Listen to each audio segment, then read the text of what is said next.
Ban केला आहेत त्या बॅन केलेल्या संघटनेपुरताच हा कायदा मर्यादित आहे।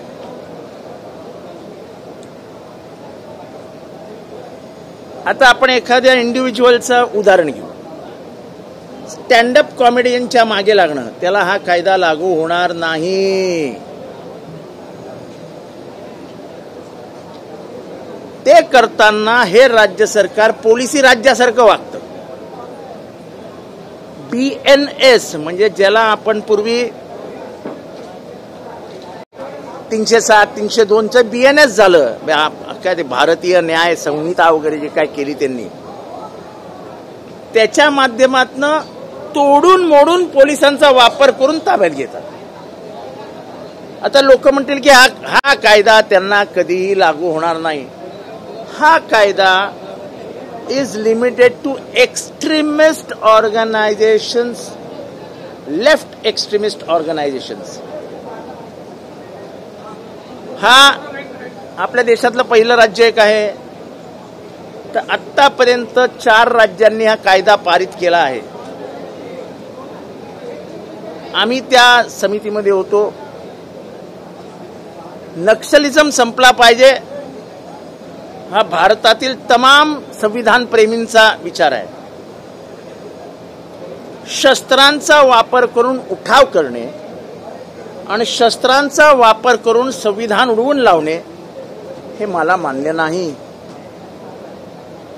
इथली प्रस्थापित लोकशाही आणि इथलं प्रस्थापित संसद ही प्रक्रियाच आम्हाला मान्य नाही असं जर कोणी म्हणणार असेल तर ते आम्हाला मान्य नाही।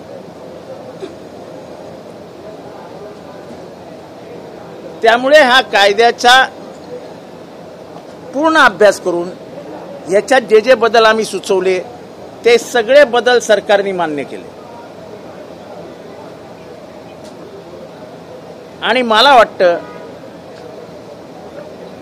की ह्या कायद्याचा वैयक्तिक स्वरूपास कोणाविरुद्धही गैरवापर होऊ शकणार नहीं।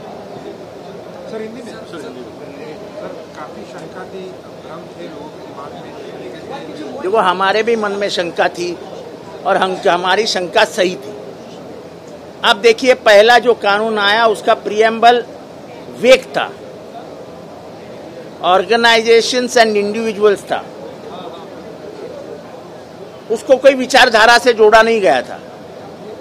पर अभी उन्होंने कहा है कि लेफ्ट एक्सट्रीमिस्ट ऑर्गेनाइजेशन हमारे देश में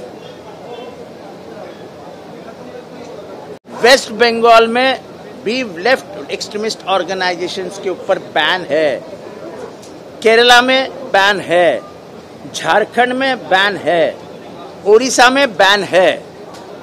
ऐसे बैन किए हुए संगठन से संपर्क रखना, उनका सदस्य होना, उनके लिए ये कानून लागू है और किसी को भी इस कानून के दायरे में नहीं लिया जा सकता है। कोई इंडिविजुअल अगर सरकार के खिलाफ बात करता है तो उसको इस कानून के दायरे में ये सरकार नहीं ले सकती है। ये सरकार भारतीय न्याय संहिता का उपयोग करके उसको तोड़ मरोड़ के लोगों को हरास कर रही है। वो पॉलिसी राज है। हम तो कहते ही हैं कि ये सरकार फैसिस्ट है, हम किधर रुकते हैं। अगर ये गुनाह है और इस कानून के दायरे में आता है तो मैं आज कहता हूं, आज अभी इस जगह पे, कि ये सरकार फैसिस्ट है, ये सरकार डकैती करती है, ये सरकार लुटारू की सरकार है, ये सरकार भ्रष्ट है। अगर ये सब इस कानून के दायरे में आने की शक्य संभावना है तो मैं आज आरोपी बन जाऊंगा। सर, मंगळवारी रात्री कर्मचाऱ्याला, कॅन्टीनच्या कर्मचाऱ्याला मारहाण झाली, त्याच्यावर गुन्हा नोंदवला जाणार नाही। सत्तेमध्ये असलेल्या एकही आमदारावरती मर्डरचा गुन्हा असलेल्या माणसाला लपवतात, तर कानफडत मारलेल्या माणसावर गुन्हा घेतील। तुम्ही सावध राहा। उद्या तुम्हाला जरी मारलं एखाद्या आमदाराने, सत्ताधारी, काही होणार नाही। राज्याचे मुख्यमंत्री म्हणतात की तक्रारीच्या अनुषंगाने आम्ही शोध करत आहोत, पोलीस कारवाई करतात। तुमचं बरोबर। बताइए, चीफ मिनिस्टर ने कहा कि इस बारे में किसी को होना जरूरी नहीं है, पुलिस उनकी एक्शन ले सकती है, लेकिन अभी तक कोई देखो ऐसा है कि पुलिस एक्शन ले सकती है, ऐसा कह के पुलिस दल का अपमान हो रहा है। हमारी पुलिस नपुंसक नहीं है, हमारी पुलिस को जो हथकड़ियां लग गई है, पैरों में जो बेड़ियां डाली गई है, उसके लिए पुलिस जो कार्रवाई करनी चाहिए वो कार्रवाई नहीं कर पाती है। वो मुख्यमंत्री को मुख्यमंत्री स्वयं ऐसे कहीं हम बताने वाले हाउस में कई जगहों पे मुख्यमंत्री पे ही दबाव लाया जाता है कि ये मत करो। जब कोएलिशन की सरकार होती है तो मुख्यमंत्री कभी कभी हट जाते हैं। जैसे थाना का एक मर्डर केस है, सबको मालूम है मर्डर किसने किया है, पुलिस को मालूम है मर्डर किसने किया है। स्वयं मुख्यमंत्री ने वो फैमिली को कहा था मैं तुम्हें न्याय दूंगा, लेकिन वक्त आने पे अब मुख्यमंत्री भी कुछ नहीं कर पा रहे क्योंकि दबाव है, कुछ करो मत। वैसे पुलिस को कहा जाता है करो मत, उसमें क्या है? 2,500 करोड़ रुपए का जमीन घोटाला है, 2,500 करोड़ रुपए का। मुख्यमंत्री स्वयं कह चुके हैं कि ये घोटाला है, लेकिन इंक्वायरी आगे नहीं बढ़ रही है। उनको समझ में आता है कि मंत्रिमंडल के उनके सहकारी कह रहे हैं कि रुको इसमें करो मत, क्योंकि उस मंत्रिमंडल के मंत्रियों का भी इसमें हाथ है। कैंटीन वाले को लेके संजय गायकवाड़ ने कुछ नहीं होगा।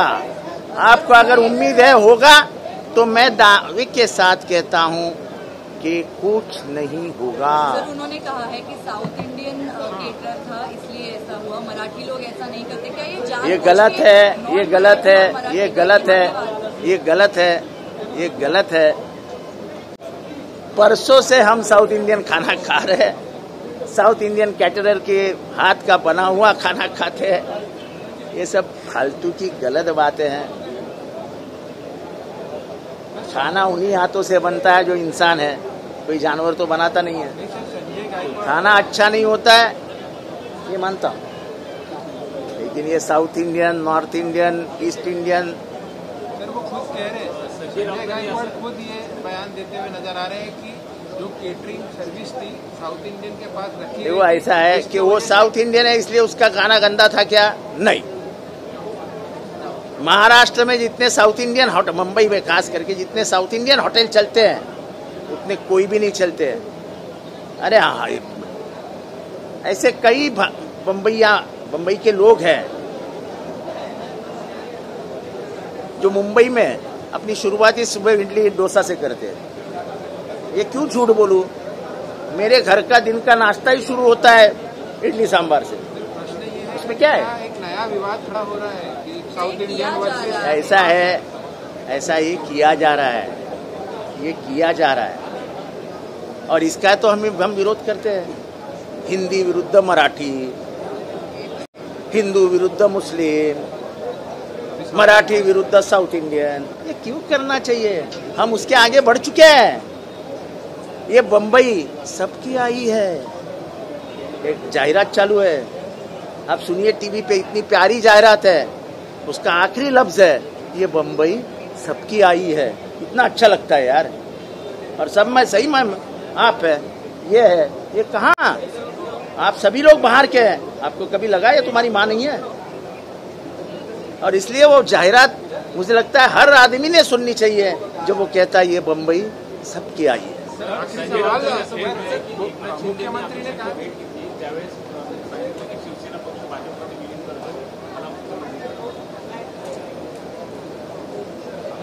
मला नाही वाटत की हे म्हणजे जे संजय राऊतांना समजतं ते समजण्या इतका माझे सोर्सेस तगडे नाही आहेत।